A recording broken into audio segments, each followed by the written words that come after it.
1 जानेवारीची सकाळ, पायात एकदम नवीन शूज, ट्रॅक पॅन्ट आणि हातात ती महागडी पाण्याची बाटली. हो, आणि आरशासमोर डंबेल उचलून इंस्टाग्रामवर लगेच स्टोरी. अगदी बरोबर. कॅप्शन काय असतं? New year, new me. Pain is temporary, body is permanent. पण गंमत म्हणजे बरोबर 10व्या दिवशी तीच जिमची बॅग कपाटात जाते. हो ना? आणि तोच माणूस कुठेतरी वडापावच्या गाडीवर ताव मारताना दिसतो. म्हणजे माणसाचा हा असा यू टर्न अचानक का होतो? कसं आहे ना, ह्यालाच आपल्याकडे अतिशय मार्मिक भाषेत नव्याचे 9 दिवस असं म्हणतात. हां, ती म्हण.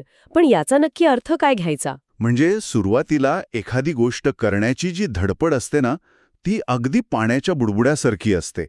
पण ह्यात एक मोठी गंमत आहे. काय? यामागे केवळ माणसाचा आळस नसून आपल्या मेंदूचा एक अतिशय रंजक आणि गुंतागुंतीचा खेळ आहे. अरेच्छा! हां. म्हणजे हा नुसता आळस नाहीये. कारण मला नेहमी वाटायचं की लोक मुद्दाम स्वतःला फसवतात. नाही, तसं नाहीये. आता डाएटच्या बाबतीत पिंकीचं उदाहरण घेऊ. ती ठरवणार की आता फक्त हेल्दी खायचं. दिवसभर ओट्स आणि ग्रीन टी पिणार.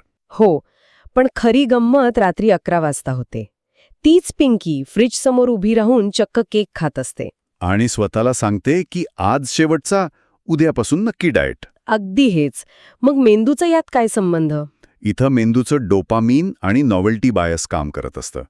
म्हणजे जेव्हा आपण एखादी नवीन गोष्ट ठरवतो, बर. तेव्हा आपला मेंदू डोपामीन नावाचं रसायन मोठ्या प्रमाणावर सोडतो.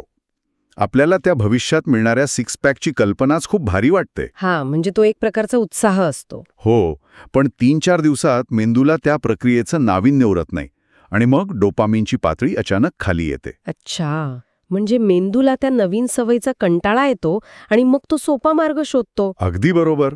म्हणूनच ती उद्या पाहू ही वृत्ती येते. हे बघ, हे फक्त जिम किंवा डाएट पुरतं मर्यादित नाहीये. नक्कीच नाही. वस्तूंच्या बाबतीतही तेच होतं. हो ना. नवीन मोबाईल घेतला की पहिले 10 दिवस त्याला कव्हर, स्क्रीन गार्ड लावून एकदम जीवापाड जपलं जातं.